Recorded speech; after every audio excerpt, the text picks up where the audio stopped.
LBC Radio presents Episode 3 of The Strange Case of Dr. Jekyll and Mr. Hyde. Before we begin, here's a word from our scriptwriter, Noel Lynch. Good evening, LBC students, friends, and faculty.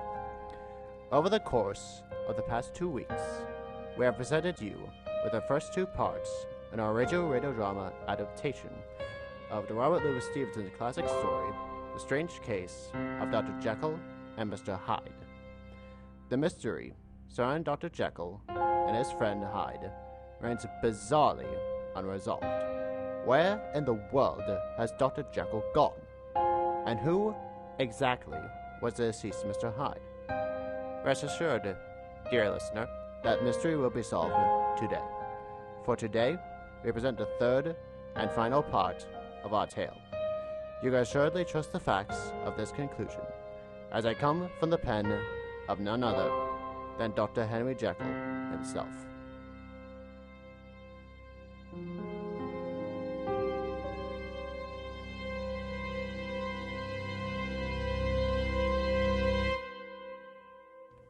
Chapter 10.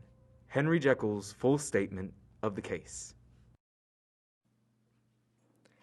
I was born in the year 1836 to a large fortune, endowed besides with excellent parts, inclined by nature to industry, fond of the respect of the wise and good among my fellowmen, and thus, as one might have been supposed, had every guarantee of an honourable and distinguished future, and indeed the worst of my faults were a certain impatience, cheerfulness. Hence it came about that I concealed my pleasures, and that when I reached years of reflection, and began to look round me and take stock of my progress in the position in the world, I stood already committed to a profound duplicity of life. Many a man would have even flaunted such irregularities as I was guilty of, but from the high views that I had set before me, I hid them with an almost morbid sense of shame.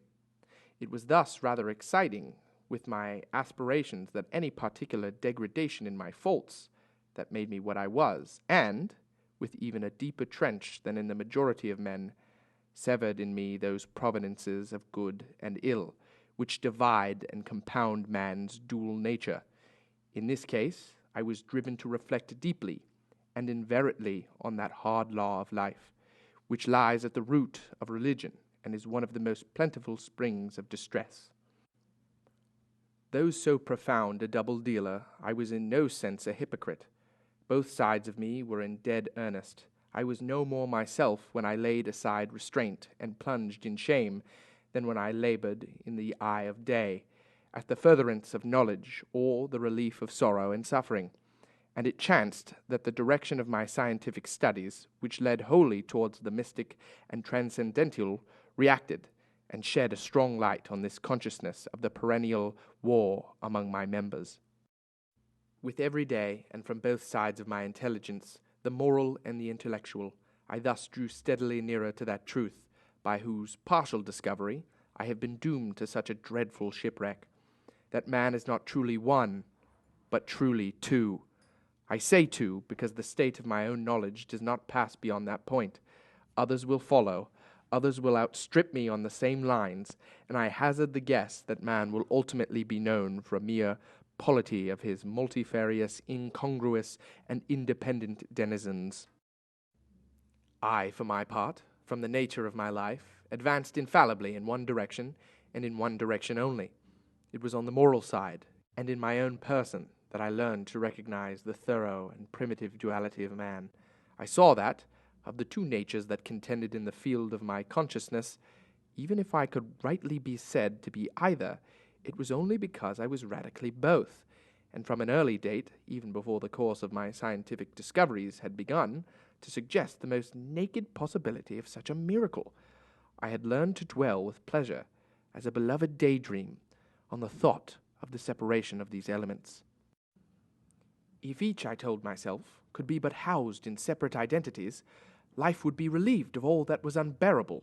The unjust, delivered from the aspirations, might go his way, and remorse of his more upright twin, and the just could walk steadfast and securely in his upward path, doing the good things in which he found his pleasure, and no longer exposed to disgrace and penitence by the hands of his extraneous evil. It was the curse of mankind that these incongruous personalities were thus bound together, that in the agonized womb of consciousness these polar twins should be continuously struggling.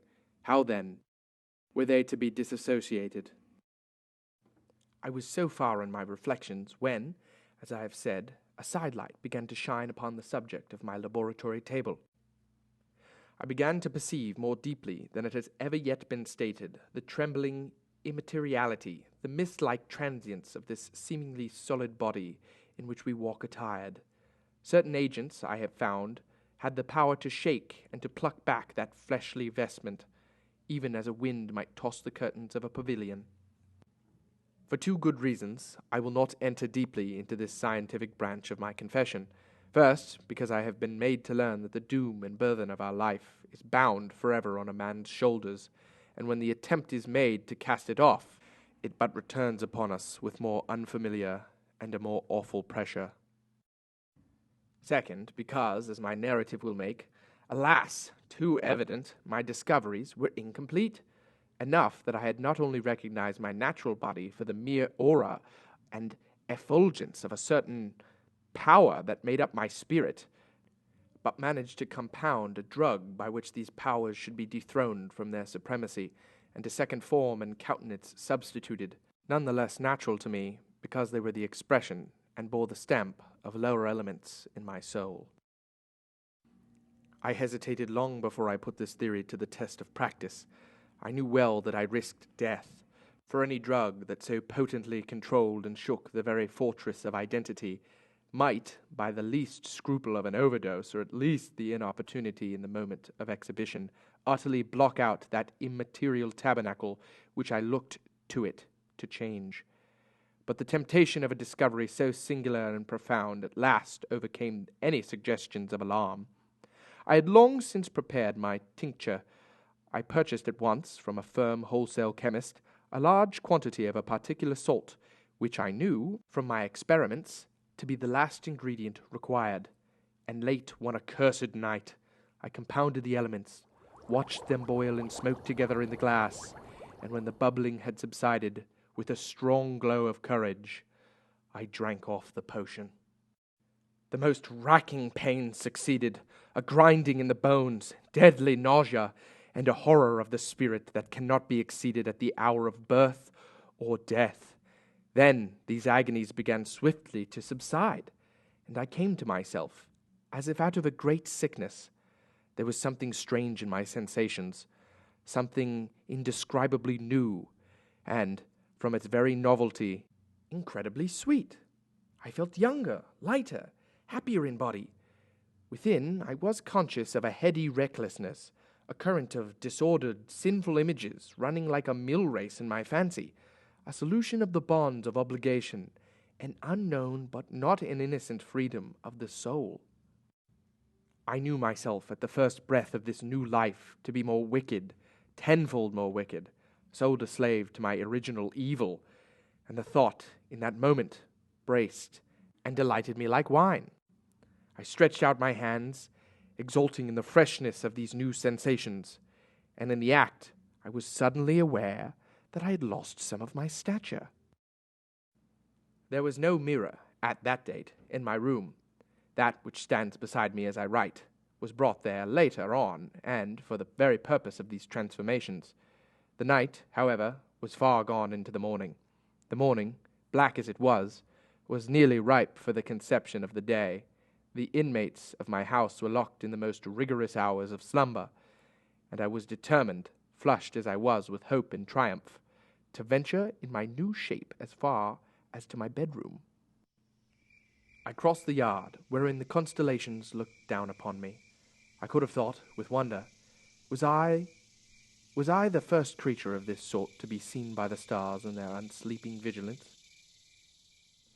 I stole through the corridors, a stranger in my own house, and coming to my room, I saw for the first time the appearance of Edward Hyde. I must here speak by theory alone, saying not that which I know, but that which I suppose to be most probable. The evil side of my nature, to which I had now transferred the stamping efficacy, was less robust and less developed than the good which I had just deposed. Again, in the course of my life, which had been, after all, 9/10 a life of effort, virtue, and control, it had been much less exercised and much less exhausted. And hence, as I think, it came about that Edward Hyde was so much smaller, slighter, and younger than Henry Jekyll. Even as good shone upon the countenance of the one, evil was written broadly and plainly on the face of the other. Evil besides, which I must believe to be the lethal side of a man, had left on that body an imprint of deformity and decay, and yet when I looked upon that ugly idol in the glass, I was conscious of no repugnance, rather a leap of welcome. This, too, was myself. It seemed natural and human. In my eyes it bore a livelier image of the spirit. It seemed more express and single than the imperfect and divided countenance I had been hitherto accustomed to call mine. And, in so far, I was doubtlessly right. I have observed that when I wore the semblance of Edward Hyde, none could come near to me at first without a visible misgiving of the flesh. This, as I take it, was because all human beings, as we meet them, are commingled out of good and evil, and Edward Hyde alone in the ranks of mankind was pure evil. I lingered but a moment at the mirror. The second and conclusive experiment had yet to be attempted. It yet remained to be seen if I had lost my identity beyond redemption, and must flee before daylight from a house that was no longer mine. And hurrying back to my cabinet, I once more prepared and drank the cup, once more suffering the pangs of dissolution, and came to myself once more with the character, the stature, and the face of Henry Jekyll. That night I had come to the fatal crossroads. Had I approached my discovery in a more noble spirit, had I risked the experiment while under the empire of generous or pious aspirations, all must have been otherwise, and from these agonies of death and birth I had come forth an angel instead of a fiend. The drug had no discriminating action. It was neither diabolical nor divine. It but shook the doors of the prison house of my disposition, and like the captives of Philippi, that which stood within ran forth. At that time my virtue slumbered, my evil, kept awake by ambition, was alert and swift to seize the occasion. And the thing that was projected was Edward Hyde. Hence, although I had now two characters as well as two appearances, one was wholly evil, and the other was still the old Henry Jekyll, that incongruous compound of whose reformation and improvement I had already learned to despair. The movement was thus wholly towards the worse. I was beginning to enjoy being Edward Hyde. Even at that time, I had not yet conquered my aversion to the dryness of a life of study. I would still be merrily disposed at times, and as my pleasures were, to say the least, undignified, and I was not only well known and highly considered, but growing towards the elderly man, this incoherency of my life was daily growing more unwelcome. It was on the side that my new power tempted me until I fell in slavery. I had but to drink the cup, to doff at once the body of the noted professor, and to assume, like a thick cloak, that of Edward Hyde. I smiled at the notion. It seemed to me, at the time, to be humorous, and I made my preparations with the most studious care. I took and furnished that house in Soho, to which Hyde was tracked by the police, and engaged as housekeeper to a creature whom I knew well to be silent and unscrupulous. On the other side, I announced to my servants that a Mr. Hyde, whom I described, was to have full liberty and power about my house in the square, and to parry mishaps, I even called and made myself a familiar object in my second caricature. I next drew up that will to which you, Mr. Utterson, so much objected, so that if anything befell me in the person of Dr. Jekyll, I could enter on that of Mr. Hyde without pecuniary loss, and thus, fortified, as I supposed, on every side, I began to profit by the strange immunities of my position.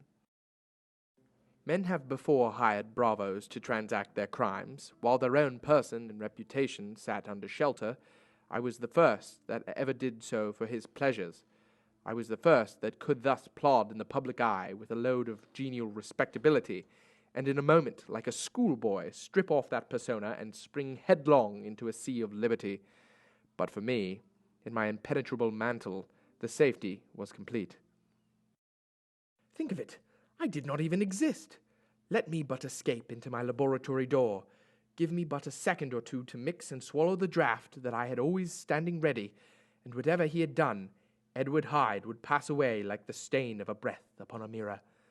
And there, in his stead, quietly at home, trimming the midnight lamp in his study, a man who could afford to laugh at suspicion, would be Henry Jekyll. The pleasures which I had made haste to seek in my disguise were, as I have said, undignified. I would scarce use a harder term, but in the hands of Edward Hyde they soon began to turn towards the monstrous. When I would come back from these excursions, I was often plunged into a kind of wonder at my vicarious depravity. This familiar that I called out of my own soul, and sent forth alone to do good his pleasure, was a being inherently malign and villainous. His every act and thought centered on self, drinking pleasure with bestial avidity from any degree of torture to another, relentless like a man of stone. Henry Jekyll stood at times aghast before the acts of Edward Hyde, but the situation was apart from ordinary laws, and insidiously relaxed the grasp of conscience. It was Hyde, after all, and Hyde alone, that was guilty. Jekyll was no worse. He woke up again to the good qualities seemingly unimpaired. He would even make haste, where it was possible, to undo the evil done by Hyde, and thus his conscience slumbered. Into the details of the infamy at which I thus connived, for even now I can scarce grant that I committed it, I have no design of entering. I mean but to point out the warnings and the successive steps with which my chastisement approached. I met with one accident which, as it brought on no consequence, I shall no more than mention. An act of cruelty to a child aroused against me the anger of a passer-by, whom I recognized the other day in person as one of your kinsmen. The doctor and the children's family joined her. There were moments when I feared for my life, and at last, in order to pacify their too just resentment, Edward Hyde had to bring them to the door and pay them in a check drawn in the name of Henry Jekyll, but this danger was easily eliminated from the future by opening an account at another bank in the name of Edward Hyde himself, and when, by sloping my own hand backwards, I had supplied my double with a signature, I thought I sat beyond the reach of fate. Some 2 months before the murder of Sir Danvers, I had been out for one of my adventures, had returned at a late hour, and woke the next day in bed with some odd sensations. It was in vain I looked about me, in vain I saw the decent furniture and tall proportions of my room in the square, in vain that I recognized the pattern of the bed curtains and the design of the mahogany frame. Something still kept insisting that I was not where I was, that I had not wakened where I seemed to be, but in the little room in Soho where I was accustomed to sleep in the body of Edward Hyde. I smiled to myself, and, in my psychological way, began lazily to inquire into the elements of this illusion, occasionally, even as I did so, dropping back into a comfortable morning doze. I was still engaged when, in one of my more wakeful moments, my eyes fell upon my hand. Now the hand of Henry Jekyll, as you, Mr. Utterson, have often remarked, was professional in shape and size. It was large, firm, white, and comely. But the hand which I had clearly looked at upon in the yellow light of a mid-London morning, lying half shut on the bedclothes, was lean, corded, knuckly, of a dusky pallor, and thickly shaded with a swart growth of hair. It was the hand of Edward Hyde. I must have stared upon it for nearly half a minute, sunk as I was in the mere stupidity of wonder, before terror woke in my chest, as sudden and startling as the crash of cymbals, and bounding from my bed, I rushed to the mirror, and my blood was changed into something exquisitely thin and icy at the sight that met my eyes. Yes, I had gone to bed Henry Jekyll, but I had awakened as Edward Hyde. How was this to be explained, I asked myself, and then, with another bound of terror, how was it to be remedied? It was well on in the morning. The servants were up. All my drugs were in the cabinet. A long journey down 2 pairs of stairs through the back passage, across the open court, and through the anatomical theatre, from where I was standing, horror-struck. It might indeed be possible to cover my face, but of what use was that, when I was unable to conceal the alteration in my stature? And then, with an overpowering sweetness of relief, it came back upon my mind that the servants were already used to the coming and going of my second self.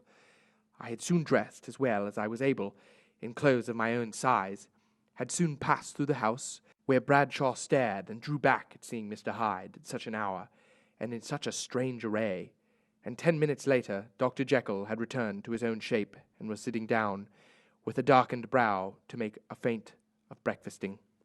Small indeed was my appetite. This inexplicable incident, this reversal of my previous experience, seemed, like the Babylonian finger on the wall, to be spelling out the letters of my judgment, and I began to reflect more seriously than ever before on the issues and possibilities of my double existence. That part of me, which I had the power of projecting, had lately been much exercised and nourished. Recently, it had seemed to me as though the body of Edward Hyde had grown in stature, and it was that when I wore that form, I was conscious of a more generous tide of blood, and I began to spy a danger, that if this were much prolonged, the balance of my nature might be permanently overthrown, the power of voluntary change be forfeited, and the character of Edward Hyde become irrevocably mine.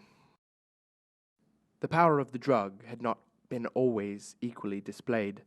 Once, very early in my career, it had totally failed me. Since then, I had been obliged on more than one occasion to double, and once, with infinite risk of death, to treble the amount, and these rare uncertainties had cast hitherto the sole shadow on my contentment. Now, however, in light of the morning's accident, I was led to remark that whereas in the beginning the difficulty had been to throw off the body of Jekyll, it had of late gradually but decidedly transferred itself to the other side. All things, therefore, seemed to point to this. I was slowly losing hold of my original and better self, and becoming slowly incorporated with my second and worse. I was losing Henry Jekyll to Edward Hyde. Between these two, I now felt I had to choose. My two natures had memory in common, but all other faculties were most unequally shared between them. Jekyll, who was composite, now with the most sensitive apprehensions, now with a greedy gusto projected and shared in the pleasures and adventures of Hyde. But Hyde was indifferent to Jekyll, or but remembered him as the mountain bandit remembers the cavern in which he conceals himself from a pursuit. Jekyll had more than a father's interest. Hyde had more than a son's indifference. To cast in my lot with Jekyll was to die to those appetites which I had long secretly indulged, and had of late begun to pamper. To cast it in with Hyde was to die to 1,000 interests and aspirations, and to become, at a blow and forever, despised and friendless. The bargain might appear unequal, but there was still another consideration in the scales. For while Jekyll would suffer smartingly in the fires of abstinence, Hyde would be not even conscious of all that he had lost. Strange as my circumstances were, the terms of this debate are as old and commonplace as man. Much the same inducements and alarms cast the die for any tempted and trembling sinner, and it fell out with me, as it falls with so a vast majority of my fellows, that I chose the better part, and was found wanting in the strength to keep it. Yes, I preferred the elderly and discontented doctor, surrounded by friends and cherishing honest hopes, and bade a resolute farewell to the liberty, the comparative youth, the light step, leaping impulses and secret pleasures that I had enjoyed in the disguise of Hyde. I made this choice perhaps with some unconscious reservation, for I neither gave up the house in Soho, nor destroyed the clothes of Edward Hyde, which still lay ready in my cabinet. For 2 months, however, I was true to my determination. For 2 months I led a life of such severity as I had never before attained to, and enjoyed the compensations of an approving conscience. But time began at last to obliterate the freshness of my alarm. The praises of my conscience began to grow into a thing of course. I began to be tortured with the throes and longings, as of Hyde struggling after freedom, and at last, in an hour of moral weakness, I once again compounded and swallowed the transforming potion. I do not suppose that, when a drunkard reasons with himself upon his vice, he is once out of 500 times affected by the dangers that he runs through in his brutish and physical insensibility. Neither had I, long as I had considered my position, made enough allowance for the complete moral insensibility and incessant readiness to evil, which were the leading characters of Edward Hyde. Yet it was by these that I was punished. My devil had been long caged. He came out roaring. I was conscious, even when I took the drink, of a more unbridled and more furious propensity to ill. It must have been this, I suppose, that stirred in my soul that tempest of impatience with which I listened to the civilities of my unhappy victim. I declare, at least, before God, no man morally sane could have been guilty of that crime upon so pitiful a provocation, and that I struck in no more reasonable spirit than that in which a sick child may break a plaything. But I had voluntarily stripped myself of those balancing instincts by which even the worst of us continues to walk, with some degree of steadiness among temptations, and in my case, to be tempted, however slightly, was to fall. Instantly the spirit of hell awoke in me and raged. With the transport of glee, I mauled the unresisting body, tasting delight from every blow, and it was not till the weariness had begun to succeed that I was suddenly, in the top fit of my delirium, struck through the heart by a cold thrill of terror. A mist dispersed. I saw my life to be forfeited, and fled from the scene of these excesses, at once glorying and trembling, my lust of evil gratified and stimulated, my love of life screwed to the topmost peg. I ran to the house in Soho, and to make the assurance doubly sure, destroyed my papers. Thence I set out through the lamplit streets, in the same divided ecstasy of mind, gloating on my crime, light-headedly devising others in the future, and yet still hastening and still hearkening in my wake for the steps of the avenger. Hyde had a song upon his lips as he compounded the potion, and as he drank it, pledged the dead man. The pangs of transformation had not done tearing him before Henry Jekyll, with streaming tears of gratitude and remorse, had fallen upon his knees and lifted his clasped hands to God. The veil of self-indulgence was rent from head to foot. I saw my life as a whole. I followed it up from the days of childhood, when I had walked with my father's hand, and through the self-denying toils of my professional life, to arrive again and again, with the same sense of unreality, at the awful horrors of the evening. I could have screamed aloud.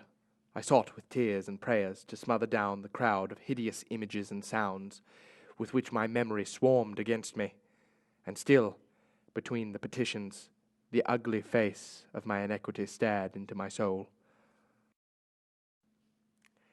As the acuteness of this remorse began to die away, it was succeeded by a sense of joy. The problem of my conduct was solved. Hyde was thenceforth impossible. Whether I would or not, I was now confined to the better part of my existence. And oh, how I rejoiced to think of it!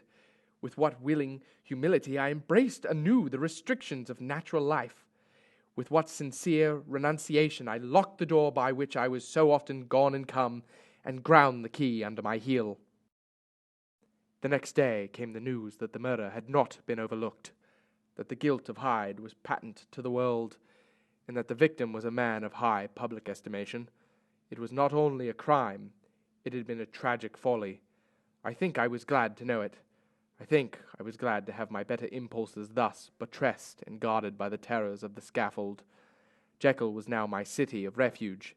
If I let but Hyde peep out an instant, and the hands of all men would be raised to take and slay him. I resolved in my future conduct to redeem the past, and I can say with honesty that my resolve was fruitful of some good. You, Mr. Utterson, know yourself how earnestly, in the last months of last year, I labored to relieve suffering. You know that much was done for others, and that the days passed quietly, almost happily for myself. Nor can I truly say that I wearied of this beneficial and innocent life. I think instead that I daily enjoyed it more completely, but I was still cursed with my duality of purpose, and as the first edge of my penitence wore off, the lower side of me, so long indulged, so recently chained down, began to growl for license. Not that I dreamed of resuscitating Hyde. The bare idea of that would startle me to frenzy. No, it was in my own person that I was once more tempted to trifle with my conscience, and it was an ordinary secret sinner that I at last fell before the assaults of temptation. There comes an end to all things. The most capacious measure is filled at last, and this brief condescension to evil finally destroyed the balance of my soul. And yet I was not alarmed. The fall seemed natural, like a return to the old days before I had made the discovery. It was a fine, clear January day, wet underfoot, where the frost had melted, but cloudless overhead, and the Regent's Park was full of winter chirrups, and sweet with spring odors. I sat in the sun on a bench, the animal within me licking the chops of memory, the spiritual side a little drowsed, promising subsequent penitence, but not yet moved to begin. After all, I reflected, I was like my neighbors, and then I smiled, comparing myself with other men, comparing my active goodwill with the lazy cruelty of their neglect, and at the very moment of that vain, glorious thought, a qualm came over me, a horrid nausea, and the most deadly shuddering. These passed away, and left me faint, and then, as in its turn the faintness subsided, I began to be aware of a change in the temper of my thoughts, a greater boldness, a contempt of danger, a solution of the bonds of obligation. I looked down. My clothes hung formlessly on my shrunken limbs. The hand that lay on my knee was corded and hairy. I was once again Edward Hyde.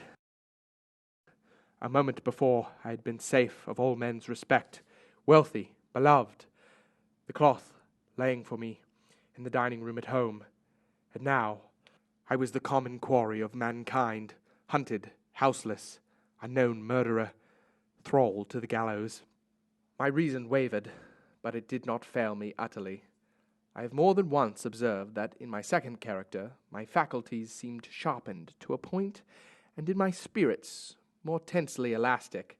Thus it came about that, where Jekyll perhaps might have succumbed, Hyde rose to the importance of the moment. My drugs were in one of the presses of my cabinet. How was I to reach them? That was the problem that I set myself to resolve. The laboratory door I had closed. If I sought to enter by the house, my own servants would consign me to the gallows. I saw I must employ another hand, and thought of Lanyon. How was he to be reached? How persuaded? Supposing that I escaped capture in the streets, how was I to make my way into his presence? And how should I, an unknown and displeasing visitor, prevail on the famous physician to rifle the study of his colleague, Dr. Jekyll? Then I remembered that of my original character, one part remained to me. I could write my own hand. And once I had conceived that kindling spark, the way that I must follow became lightened up from end to end. Thereupon I arranged my clothes as best I could, and summoning a passing horse carriage, drove to a hotel in Portland Street, the name of which I chanced to remember. At my appearance, which was indeed comical enough, however, a tragic fate, these garments covered, the driver could not conceal his mirth. I gnashed my teeth upon him with a gust of devilish fury, and the smile withered from his face. Happily for him, yet more happily for myself, for in another instant I had certainly dragged him from his perch. At the inn, as I entered, I looked about me with so black a countenance as made the attendants tremble. Not a look did they exchange in my presence, but obsequiously took my orders, led me to a private room, and brought me wherewithal to write. Hyde, in danger of his life, was a creature new to me, shaken with inordinate anger, strung to the pitch of murder, lusting to inflict pain. Yet the creature was astute, mastered his fury with a great effort of the will, composed his 2 important letters, one to Lanyon and one to Poole, and that he might receive actual evidence of their being posted, sent them out with directions that they should be registered. Thenceforward he sat all day over the fire in the private room, gnawing his nails, where he dined, sitting alone with his fears, the waiter visibly quailing before his eye, and thence, when the night was fully come, he set forth in the corner of a closed cab, and was driven to and fro about the streets of the city. I cannot say I, that child of hell has nothing human, nothing lived in him but fear and hatred. And when at last, thinking the driver had begun to grow suspicious, he discharged the cab and ventured on foot, attired in his misfitting clothes, an object marked out for observation, into the midst of the nocturnal passengers, these 2 base passions raged within him like a tempest.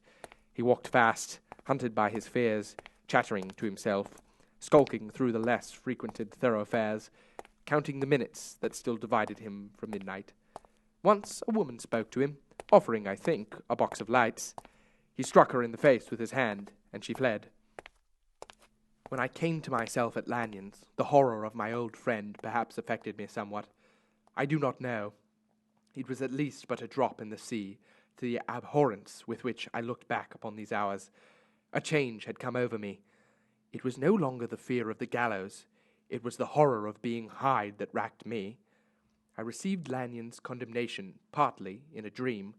It was partly in a dream that I came home to my own house and got into bed. I slept, after the prostration of the day, with a stringent and profound slumber, which not even the nightmares that wrung me could avail to break. I awoke in the morning shaken, weakened, but refreshed. I still hated and feared the thought of the brute that slept within me, and I had not, of course, forgotten the appalling dangers of the day before. But I was once more at home, in my own house, and close to my drugs, and gratitude for my escape shone so strong in my soul that it almost rivaled the brightness of hope. I was stepping leisurely across the court after breakfast, drinking the chill of the air with pleasure, when I was seized again with those indescribable sensations that heralded the change, and I had but the time to gain the shelter of my cabinet before I was once again raging and freezing with the passions of Hyde. It took on this occasion a double dose to recall myself, and alas, 6 hours after, as I sat looking sadly in the fire, the pangs returned, and the drug had to be re-administered. In short, from that day forth, it seemed only by a great effort of gymnastics, and only under the immediate stimulation of the drug, that I was able to wear the countenance of Jekyll. At all hours of the day and night I would be taken by the premonitory shudder. Above all, if I slept, or even dozed for a moment in my chair, it was Hyde that I awakened as, under the strain of this continually impending doom, by the sleeplessness to which I now condemned myself. I, even beyond what I thought was possible to man, I became, in my own person, a creature eaten up and emptied by fever, languidly weak both in mind and body, and solely occupied by one thought, the horror of my other self.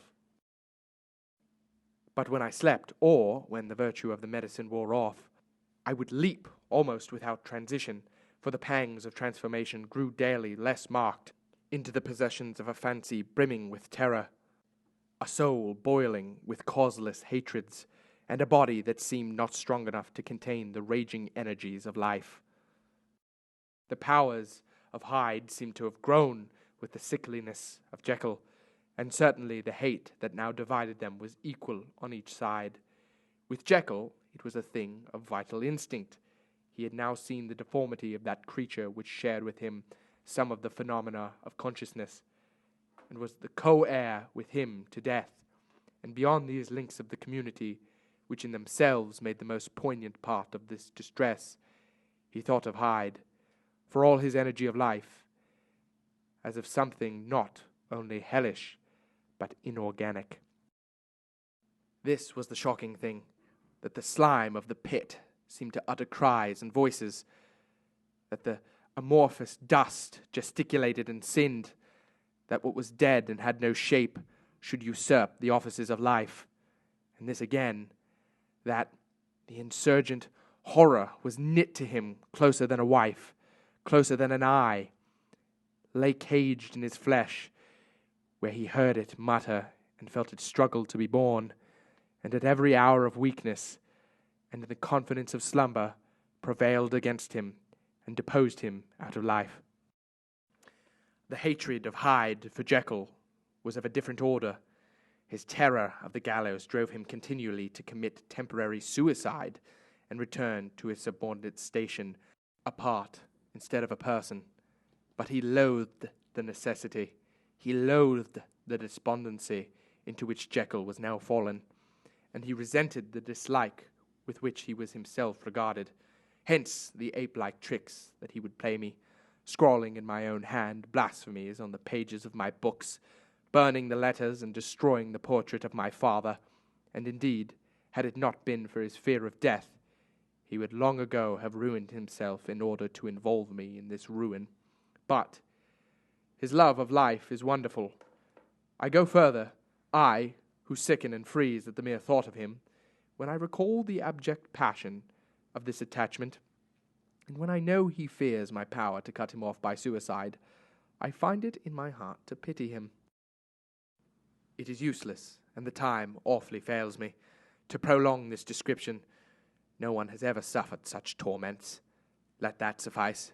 And yet, even in these, habit brought, no, not alleviation, but a certain callousness of soul, a certain acquiescence of despair, and my punishment might have gone on for years, but for the last calamity which has now fallen, and which has finally severed me from my own face and nature. My provision of the salt, which had never been renewed since the date of the first experiment, began to run low. I sent out for a fresh supply and mixed it in the vial. The ebullition followed, and the first change of color, not the second. I drank it, and it was without efficiency. You will learn from Poole how I have had London ransacked. It was in vain, and now I am persuaded that my first supply was impure, and that it was an unknown impurity which lent efficacy to the potion. About a week has passed, and I am now finishing this statement under the influence of the last of the old powders.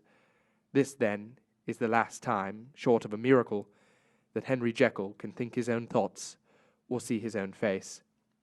Now, how sadly altered in the glass. Nor must I delay too long to bring my writing to an end, for if my narrative has hitherto escaped destruction, it has been by a combination of great prudence and great good luck. Should the throes of change take me in the act of writing it, Hyde will tear it into pieces, but if some time shall have elapsed after I have laid it by, his wonderful selfishness and circumscription to the moment will probably save it once again from the action of his ape-like spite. And indeed, the doom that is closing in on both of us has already changed and crushed him. Half an hour from now, when I shall again and forever re-endue that hated personality, I know how I shall sit shuddering and weeping in my chair, or continue, with the most strained and fear-struck ecstasy of listening, to pace up and down this room, my last earthly refuge, and give ear to every sound of menace. Will Hyde die upon the scaffold, or will he find courage to release himself at the last moment? God knows I am careless. This is my true hour of death, and what is to follow concerns another than myself. Here, then, as I lay down the pen and proceed to seal up my confession, I bring the life of that unhappy Henry Jekyll to an end.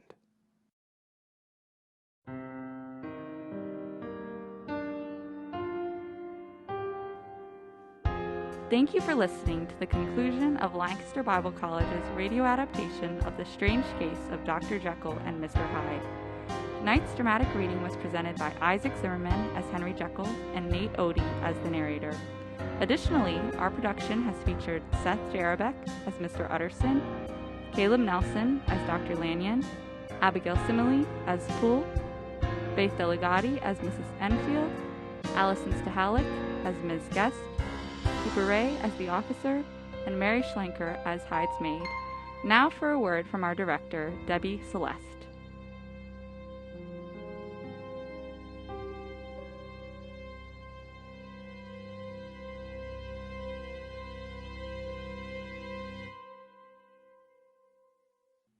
Thanks, Julia.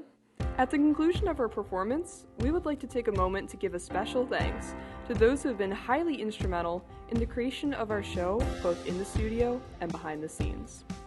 Thank you to Lancaster Bible College and WJTL Studio B for hosting our drama, to Professor Christy Lee for teaching us radio broadcast, to Dr. Michael Freeman for his advisement and encouragement throughout the production, to Noah Lynch for adapting the entire script from the original book, to one of my co-directors, Faith Delegati, for giving our actors helpful guidance, to Mr. Ryan Giesemann, Noah Light, Morgan Melton, and my other co-director, Corey Rosen, for helping us with the microphones and other technology, and again to Corey Rosen for composing the music, creating the sound effects, and assisting in the script's adaptation, to all of our actors for their hard work and participation in the show, to the people who have walked alongside me nearly 2 years leading up to the creation of this performance: Julia Sy, Noah Lynch, Kate Seipel, Addie Winifrey, and Fred Feldman. They have been my advisors, my marketing team, and every other role in between. And finally, to everyone involved in the production, it has been a privilege and an honor to work with each one of you. I look forward to whatever God has in store for future productions. Now to you, our audience. If you enjoyed the show, be sure to listen in to our live joint interview with Dr. Jeffrey Reiter and Professor Mark Deckard on the topics of Christian themes in the story Strange Case of Dr. Jekyll and Mr. Hyde, and effective Christian art and literature. Dr. Reiter is an associate professor and coordinator of literature in our Arts and Sciences department, while Professor Deckard is an adjunct in the Bible and Theology department here at LBC. That interview will air on lbc.edu/radio 1 week from today on Monday, April 26th at 4 p.m. Have a wonderful evening, and thank you for listening tonight to our original adaptation of Robert Louis Stevenson's classic story, The Strange Case of Dr. Jekyll and Mr. Hyde.